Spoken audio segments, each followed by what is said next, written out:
Hi guys, welcome to my YouTube channel. मैं doctor Preeti Jain बोल रही हूँ।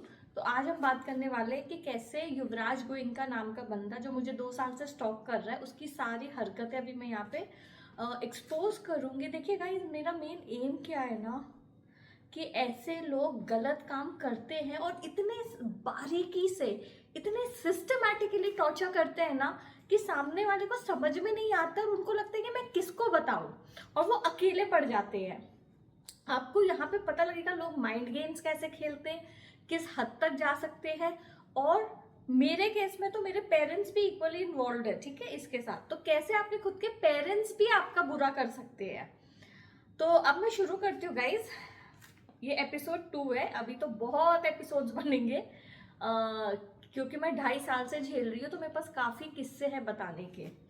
तो अब पहले तो मैं आपको बताती हूँ गाइस कि कल मेरे साथ क्या हुआ। मैंने जो पहला यूट्यूब वीडियो बनाया था तो मैंने बोला था कि मैं बाहर एक स्मार्ट लॉक लगाई हूँ, बट गाइज मेरा फोन हैक्ड है। तो मैं स्मार्ट लॉक ऐप से आपको जाके ना नंबर चेंज करना पड़ता है। वो हैंडल लॉक है तो आपके पास आप ऐप में ही चेंज कर सकते हो। तो वो नंबर ऑटोमेटिकली इसके पास पहुंच जाता है, ठीक है। तो मैंने क्या किया ना, कैसे मैं अभी फोटो डाल रही हूँ, मैंने डिजिटल लॉक लगाया था जो मैंने पहले वीडियो में भी बताया था। और मैंने बोला था कि मैं अब भी जाके चेंज करने वाली हूँ वो डिजिटल लॉक का नंबर, क्योंकि इस बंदे को पता चल गया था और पीछे से इसने किसी को घर में घुसा भी दिया था। अब गाइज ये डिजिटल लॉक का नंबर कैसे पता लगता है और ये सारी चीजें ना गाइज मुझे नहीं पता है।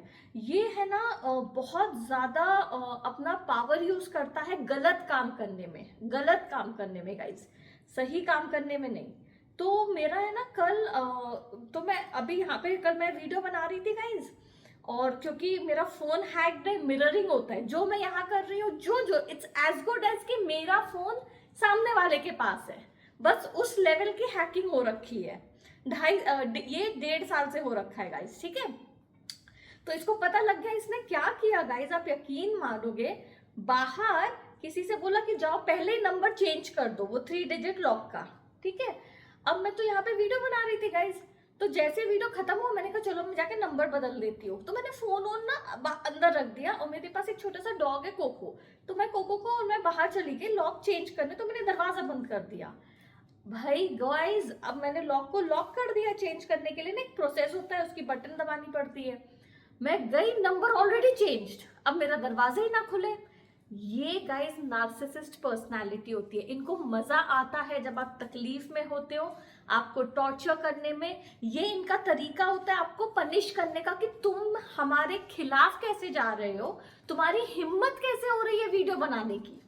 तो ये इनका साइकोलॉजी होता है। ये अपने आप को इतना सुपीरियर समझते हो, इनको लगता है कि तुम कंट्रोल में रहो मेरे, तुम्हारी लाइफ रिमोट कंट्रोल की तरह मैं कंट्रोल करूंगा, और जहां तुम अपने हिसाब से चलना शुरू करोगे तो मैं तुम्हें बताता हूं कि मैं तुम्हारे साथ क्या करूंगा। ये लो, टॉर्चर करो। अब गाइज मैं सबसे पॉश एरिया में रहती हूँ, अब्रॉड में, सबसे पॉश एरिया में। मेंटेनेंस को मैंने बोला कि लाओ कारपेंटर को बुला दो, वो हटा देगा। गाइस, हाँ हम बुला रहे। 1.5 घंटे तक मुझे बाहर बिठाया गया, 1.5 घंटा। मतलब इंडिया तक में मेंटेनेंस 10 मिनट या 20 मिनट में आ जाता है अच्छी जगहों पे, यहाँ पे मुझे 1.5 घंटा। तो स्टाफ भी यहाँ पे मिले हुए सिक्योरिटी के। तो मैंने कहा आप में से किसने मेरा नंबर चेंज किया, किसने किया मेरा लॉक का नंबर। नहीं नहीं हमने नहीं किया। मैंने कहा सीसीटीवी दिखाओ। नहीं हम सीसीटीवी नहीं दिखा सकते आपको, आपको पुलिस को बुलाना पड़ेगा, ठीक है। अब पुलिस तो मैंने एक स्टोरी बनाई चुकी है कि पुलिस भी मिली हुई है यहाँ पे, तो इस लड़के ने पैसे दे दिए। वो अलग कहानी है गाइस कि मेरी ज्वेलरी चोरी कराई 50 लाख की और पुलिस वालों को घूस दे दिया कि लो बेटा इसी की जिंदगी झंड करो इसी के पैसे से, बस बल्ले बल्ले। तो वो बात, वो कहानी मैं आपको बाद में डिटेल में सुनाऊंगी। तो पुलिस भी मिली हुई है। 1.5 घंटा वेट की गाइस, मैं परेशान हो गई, मैं चिल्ला रही हूँ उसको, अरे वो आ रहा है, मैं क्या करूँ, आ रहा है। अब गाइस ये सेकंड स्टेप होता है इनका टॉर्चर करने का। पहले क्या किया, आपका नंबर लॉक किया, आप बाहर फंस गए। फिर स्टाफ जो आपको हेल्प कर सकता है उनको आने नहीं दिया जा रहा है, ठीक है, कि परेशान होने दो, परेशान होने दो। अब गाइस मैं आपको ना एक बारीकी से डिटेल समझाऊंगी इनका मेंटली कितना करप्ट माइंड होता है। मैं बाहर बैठी थी ना गाइस, तो एक है ना कपल आए, ठीक है, वो मेरे से बातें करने लगे। कोकोर में बैठे थे तो मजा आ रहा था। उसी वक्त स्टाफ को भेज दिया गया कि वो इंटरफेयर करे, कि कॉन्वर्सेशन शॉर्ट हो, कि ये बाहर सफर करे, इंजॉय ना करे कि लोग आ रहे हैं, एंटरटेन हो रहे, क्योंकि आप मस्ती करोगे, आप बातें करोगे। मेरा आउटगोइंग नेचर है गाइस, लाइक मेरे को अच्छा लगता है लोगों से बातें करना। तो लोग आए, एक कपल आए थे, आई थिंक वो रशिया के थे, तो और बेटी थी उनकी छोटी सी, तो मजा आ रहा था बात करने में। तो फट से स्टाफ को भेज दिया कि बात ना हो, इंजॉय ना करे, अकेले बैठ के सफर करे, क्योंकि ये इसका पनिशमेंट है। कि तेरी हिम्मत कैसे हुई, तूने क्या बोलते, एक तो नंबर लॉक लगाया, डबल प्रिकॉशन, कि तेरी जिंदगी तेरी नहीं है। इनका ये मानसिकता होती है कि तेरी जिंदगी मैं रिमोट की तरह कंट्रोल करूंगा, तू मेरी दासी बन के रह, मैं जो बोलूंगा कर। और जहां आपने स्टेप लिया कि भाई मेरा घर है, मैं क्यों किसी को घुसने दूं, तू कौन है, तेरे को क्यों मैं लॉक का नंबर दूं, साले तू हट यहां से। तो खुंदस स्टाफ को बोल दिया गया कि जाओ तुम इसको है ना अलग करो उन लोगों से, जिसमें ये अकेले बैठ के सफर करे कि अरे मैं तो परेशान हो रही हूँ, कब मुझे अंदर घुसाया जाएगा, कब मैं अपने घर पे जाऊं। समझ गए आप गाइस, इनकी कितनी घटिया मानसिकता है, और कैसे हर स्टेप पे स्टाफ को यूज किया जाता है कि जाओ ये काम करो, जाओ ये काम करो। तो जैसे वो बंदा आया ना, तो मैं समझ गई। तो कहते मैम मैम वो आ रहा है, जो कारपेंटर है ये वो करके, फिर उसके बाद तो कपल से वो लोग चले गए। गाइस मैं 1.5 घंटा वेट की, एंड में मैं इन पे चिल्लाई भी, कोई फर्क नहीं पड़ता, कोई बेशरम ना गाइस, पैसे लेके खा के बैठे हुए। एंड में मैं परेशान हो गई गाइस, 9:30 बजे मैं मतलब फंसी थी। मैं 11:10 को मैंने खुद ही दरवाजा, फिर है ना वो लॉक ना, जब मैं खोली तो हल्का सा दरवाजा खुला, बस वो लॉक का एरिया था जो उसको बंद करके रखा था, तो मैं दरवाजा को जोर से धक्का मारा, तब मेरा दरवाजा खुल गया। तो मैंने खुद ही अपना दरवाजा खोला, हल्का सा साइड में डैमेज हुआ। अब आप देखो गाइस, जैसे मैं अंदर घुस गई ना, 5 मिनट के अंदर वो कारपेंटर आ गया। अब इस हरामी ने उनको बोल दिया, ये युवराज गोइंका हरामी ने उनको बोल दिया, हाँ जाओ जाओ, अब जाओ, अब उसका काम करो। अब तो घुस गई ना, डैमेज हो गया ना, 1.5 घंटा फंसी रही ना, अब करो।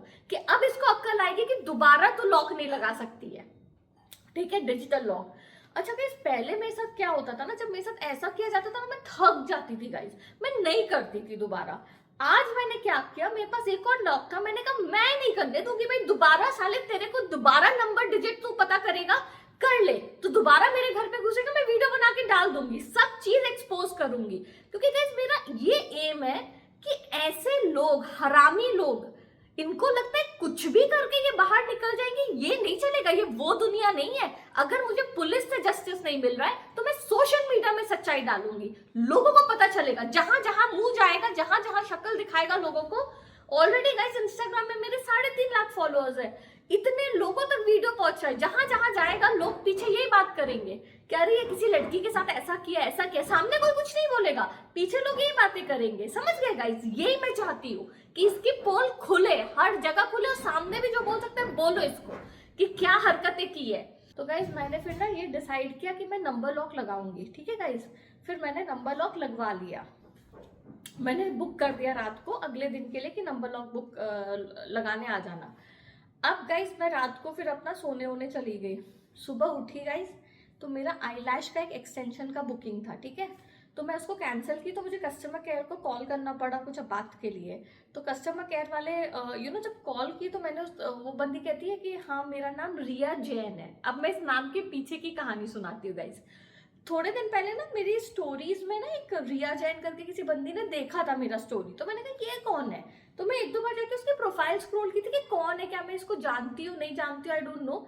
तो क्योंकि मैंने 2-3 बार वो प्रोफाइल देखी, तो जो कस्टमर केयर था अर्बन कंपनी का, उनको बोला गया कि तुम ये नाम बोलना, जब तुम बोलोगी ना कि मैं क्या नाम से कॉल कर रही हूँ, तो रिया जैन बोलना। आप समझ गए गाइस, आप समझ गए गाइस किस लेवल का माइंड गेम्स खेलते हैं। अगर मैं 3-4 बार कोई राहुल नाम का बंदे का अगर वीडियो देखी होती, ठीक है, तो आज राहुल आता कि राहुल बोल रहा हूं मैं। तो इसीलिए जताने के लिए कि मैं हर जगह नजर रख रहा हूं, मैं हर जगह इंटरफेयर कर रहा हूं, और हर चीज तेरी लाइफ में मेरे थ्रू हो रही है। आप सोचो गाइस, वेलापंती की हद सोचो, हद मतलब साइको गाइस। मैं इसीलिए तो कह रही हूँ, मैं डिटेल में एपिसोड वाइज वीडियो बनाऊंगी ना। ये बंदा हर जगह बोलता है मैं युवराज गोइंका हूँ, वेल्सपन मेरा है, स्पेसेस मेरा है, जीडी गोइंका स्कूल मेरा है, मैंने कहा ऐसे तो तुझे बताना पड़ता है लोगों को, मैं ही तुझे फेमस कर दूंगी, बस ये है कि तेरी हरकतें और कारनामे के कारण फेमस होगा, जहां पैदा हुआ है उसके कारण नहीं होएगा। तो गाइस फिर है ना वो रिया जैन, तो मैं समझ गई सुबह सुबह, मैंने कहा भाड़ में जाया छोड़ो। हाँ फिर मैं आपको दिखाती हूँ, फिर वो कारपेंटर आया, ठीक है, कारपेंटर ने अपना काम वाम किया। अब इंटरेस्टिंग चीज है गाइज, ठीक है, मेरा फोन रखा हुआ था, मैं आपको वीडियो दिखाती हूँ, मेरे स्टाइलिस है सैमसंग के फोन में, मैं कभी स्टाइलिस नहीं निकाली गाइज, कभी नहीं, मैं यूज ही नहीं करती हूँ। तो अभी जब कारपेंटर आया ना, तो मैं अपना कुछ बीच में अंदर आप चले गए कुछ काम के लिए कि भाई पीछे से कर लो, तो उन लोगों को इंस्ट्रक्शन दिया जाता है कि इसके फोन या इसके घर में छेड़खानी करो। तो जब मैं वो चला गया मतलब 1 घंटे बाद, तो जब मेरी नजर पड़ी तो मैंने देखा मेरा स्टाइलिश तो बाहर पड़ा हुआ है, तो निकाली ही नहीं, तो मैं समझ गई इस बंदे को बोला गया था। अब आप देखो गाइस कि कितनी घिनौनी हरकत है कि आप अपने खुद के घर में, ठीक है, कोई स्टाफ को लेकर आते हो और उस बंदे को बोला जाता है कि इसके घर में चीजें तोड़ो, इसके घर में चीजों को खराब करो, या ये कि तेरे हिसाब से नहीं चलेंगे, मैं जो बोलूंगा वो होएगा। आप समझ गए इस माइंडसेट, मैं जो, और जिसमें आप हमेशा अलर्ट रहो, हमेशा अपने ही घर में डरे रहो। अभी भी ना गाइस, मैं वीडियो बना रही हूँ ना, ये कैमरे में देख रहा है, पर मुझे तो मजा आ रहा है, मजा आ रहा है गाइस कि देखे, अपनी तारीफों के पुल सुने मेरे मुंह से कि मैं क्या क्या सोशल मीडिया में डाल रही हूँ। तो क्या हुआ गाइस कि ये चीज हुआ कि मैंने स्टाइलिश देखा तो मैंने वीडियो ले लिया, मैंने कहा ऐसे ही आपको सेकंड वे में टॉर्चर करता है। थर्ड थिंग है, मैं जैसे ही सुबह उठी ना, तो मैं उठते ही सबसे पहले बालकनी में गई। जैसे ही मैं बालकनी में दरवाजा खोल के अपना पैर आगे रखती हूँ ना, तो मेरे फोन पे एक मैसेज आ जाता है किसी भी रैंडम पर्सन का। ये इसका तरीका होता है दिखाने का कि मैं तेरे पे नजर रख रहा हूँ, टॉर्चर करने का। अरे मेरे पे तो हर कोई नजर रख रहा है, मेरे पे तो हर कोई नजर रख रहा है, यू नो, मेरे घर पे भी मैं सेफ नहीं हूँ, ये वो ये, ठीक है गाइज। अब गाइज मैं इसकी ना, अभी तक तो ये हुआ है और अभी मैं वीडियो आधे दिन में बना रही हूँ, तो आज शाम के बाद क्या क्या होगा वो मैं आपको कल बताऊंगी। बट मैं इसकी एक बहुत घिनौनी हरकत बताऊंगी आपको गाइज, इसने क्या किया था। 1.5 साल पहले ना गाइस, एक दीपा नाम की बंदी थी जो एस्ट्रोलॉजर है। मैं ना गाइस बहुत एस्ट्रोलॉजर से बातें करती थी, मेरी आदत थी, ठीक है, कि यार मैं जानूं क्या है क्या है क्या है। तो मैं उठते ही सबसे पहले वो एक एस्ट्रो टॉक करके एक ऐप है, या एस्ट्रो सेज है, मुझे याद नहीं है, उसमें ये दीपा करके, ये फोटो भी मैं डाल रही हूँ उस बंदी की, इससे मैं बहुत बातें करती थी। ये एस्ट्रोलॉजर है, दिल्ली की बंदी है, ठीक है। तो ये बंदा क्या करता था, इसको तो पता था कि ये बातें कर रही है, क्यों ना, इस बंदी से, क्योंकि तब तक क्या हुआ था ना कहीं, इसके मेरे घरों में कैमरा नहीं लगा था, बट मेरा फोन हैक हो चुका था। तो इसने क्या किया ना गाइस कि उस बंदी से सेटिंग कर ली प्राइवेटली। इन लोगों की इतनी घिनौनी हरकतें मेरे साथ करने वाले थे ना गाइज, इतनी घिनौनी। मैं आपको एक बात बोलती हूँ गाइज, जो लड़का आपके बाथरूम में कैमरा लगा रखा है, दिन रात जब मैं पॉट में बैठती हूँ तो कॉल करवाता है लोगों से दिखाने के लिए कि अभी रिकॉर्ड कर रहा हूँ, मेरी बप्पा की कृपा है गाइज, रेप नहीं किया गाइज, रेप मेरे को छू तक नहीं पाया, आई एम नॉट किडिंग। और गाइज ऐसा नहीं कि इसका इरादा नहीं था, तब मेरे घरों में कैमरा नहीं थे गाइज। इसने क्या किया, वो दीपा नाम की बंदी को सारा, क्योंकि मैं बहुत क्लोज हो गई थी उससे, यू नो, बहुत ज्यादा, ऑलमोस्ट मेरे को 1 साल हो गया था मैं उससे बातें करती थी ऐप में। एक दिन ना वो मुझे बोलती है कि मैं तुम्हारे लिए ना कुछ सामान भेजना चाहती हूँ खाने पीने का, कुछ अचार भेजा था ना गाइस। मैं बहुत इंट्यूटिव भी हूँ, मुझे ना अचानक से बेचैनी होने लगी थी। मैं ना गाइस बॉम्बे में रहती थी, मैं कभी दिल्ली नहीं जाती थी, कभी नहीं। तो मेरे को ना बार बार ना ये दिल्ली बुलाती थी। इसका ना एक फार्म हाउस था फरीदाबाद या कहीं पे, तो ये बार बार ना मुझे दिल्ली बुलाने लगी थी, आ जाओ मिलते हैं, आ जाओ मिलते हैं। तो मैं कहती थी आऊंगी आऊंगी आऊंगी करके, मतलब ये मुझे ना फोर्स करती थी। देखो गाइस क्या होता है कि आप एस्ट्रोलॉजर्स को ना, आप उनके गाइडेंस लेते हो, आप कंसल्ट करते हो। तो क्या है ना, ये लड़की से जब भी मैं बातें करती थी ना, ये हमेशा मुझे बॉम्बे से कहीं और जाने के लिए बोलती थी, कहीं और, कि तुम अच्छा यहाँ चली जाओ, तुम्हें ये काम करना चाहिए। जैसे मेरे एक पीआर मार्केटिंग की पर्सन से बात हो रही थी कि योगी जी से मिलने का, ठीक है, उस टाइम पे, तो मुझे बार बार कह रही थी अब तुम उस पर फोकस करो, उस पर फोकस करो। क्योंकि क्या होता, मैं मिलने के लिए कहाँ जाती, लखनऊ जाती, यूपी जाती, मतलब आप बॉम्बे छोड़ते। तो मेरे ना, मतलब मैं काफी इंट्यूटिव हूँ, मेरे को ना डॉट्स में कनेक्ट करती हूँ लोगों का। तो मैंने नोटिस किया ये मुझे बहुत प्रेशर कर रही है, यार तुम यूपी चली जाओ, यूपी चली जाओ, यू नो। तो मैंने कहा नहीं अभी मन नहीं है। तो बाद में बोलती है कि जैसे उसने मुझे अचार भेजे, तो उसका कहती है मुझे ना तुम्हें मिठाई भेजना है।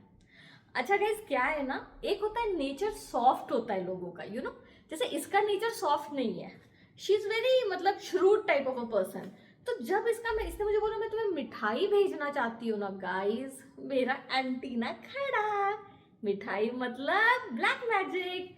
तो मैंने कहा अच्छा, कहती हाँ मैं तुम्हें ना मिठाई भेजना चाहती हूँ, क्योंकि क्या होता है कि ब्लैक मैजिक में ना आप सम्मोहन कर लेते हो, स्पेशली वाइट चीजें। जैसे ही मैं वो खाऊंगी ना, तो ये जो बोलेगी ना, जैसे बोल रही फरीदाबाद आ जाओ, अगर मैं वो मिठाई खा लेती मंगा के और मेरे में सम्मोहन हो जाता, तो मैं खुद बोलती हाँ यार मैं आती हूँ तेरे पास और मैं तेरे घर में रहती हूँ। उसने बोला ना मैं मिठाई भेजूंगी, मैं समझ गई भाई ये लड़की मिल चुकी है इस लड़के से। और उसी कुछ दिनों में ना गाइस मेरे को एक अजीब सी ना बेचैनी होने लगी थी, जैसे मुझे मुझे ना किडनैप करेगा, कोई किडनैप करेगा।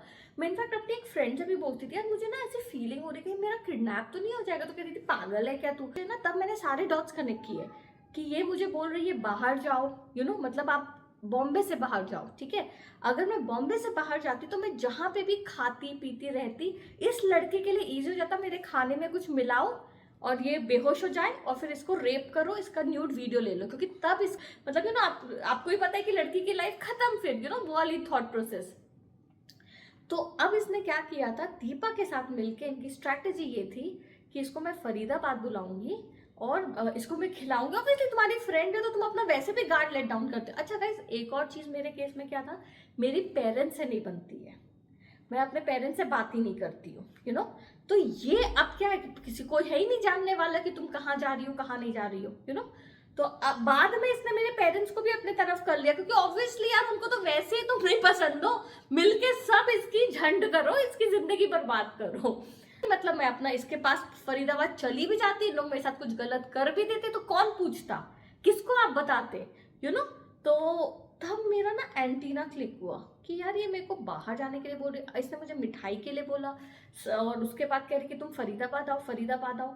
तब गाइज, और वो जो मेरे को एक फीलिंग हो रही थी कि कहीं मैं किडनैप तो नहीं हो जाऊंगी, कहीं मैं किडनैप तो नहीं हो जाऊंगी, तब गाइज मैंने डॉट कनेक्ट कर लिया कि ये दोनों मिले हुए हैं, इसने डील की है, इसको पैसा दिया है कि भाई तू इसको बुला, अपने फार्म हाउस में बुलाना, वो वैसे भी फार्म हाउसेस कोने में होते हैं, और मैं इसका फिर रेप कर लूंगा, इसको खिला पिला देना, बेहोश हो जाएगी, रेप कर लूंगा, वीडियोस बना लूंगा, बस गई। तो गाइज, युवराज गोयनका वेलस्पन ग्रुप का जो स्पेसेस कंपनी और जीडी गोयनका जो स्कूल्स है, ये लड़का ये हरकतें करता है और ये दिल्ली का बंदा है। ट्रस्ट मी गाइज, दिल्ली में ये सारी चीजें तो इतनी नॉर्मल है ना गाइज, इतनी नॉर्मल है जैसा खाना खाते हैं आप और हम जैसे लोग, जिनके पास एथिक्स है, जो अच्छे लोग हैं, उनके लिए ये सारी चीजें बड़ी बात होती है। ऐसे लोगों के लिए ये चीजें कुछ नहीं होता है। एंड इसीलिए मैं कह रही हूँ गाइस कि ये सारी प्लानिंग थी इन लोगों की। कह रही हूँ गाइस कि अलर्ट रहिए, अलर्ट रहिए। आपको मैं ये मेरा मेन एम ही ये सारी बातें सुनाने का है कि लोग किस हद तक गंदे होते हैं और आपके साथ गंदा कर सकते हैं। पर एक चीज़ है गाइज, कि मेरे को जो चीज़ में बचाया ना गाइज, वो है मेरी स्पिरिचुअलिटी, मेरा फेथ, मेरा भगवान पे विश्वास। ये पूरे एपिसोड ने ना मुझे मेरे भगवान से बहुत क्लोज कर दिया, मैं बप्पा के इतने नज़दीक चली गई ना, और सच में गाइज बप्पा ने हर कदम पे बचाया है मुझे, हर कदम पे। वरना मैं, आप जैसे डिटेल में मेरी कहानी सुनते जाओगे ना, आपको समझ में आएगा कि किस लेवल का इस लड़की को फंसाया गया था, मारने की कोशिश की गई थी, एंड ये कैसे बची है, ये मिरेकल है।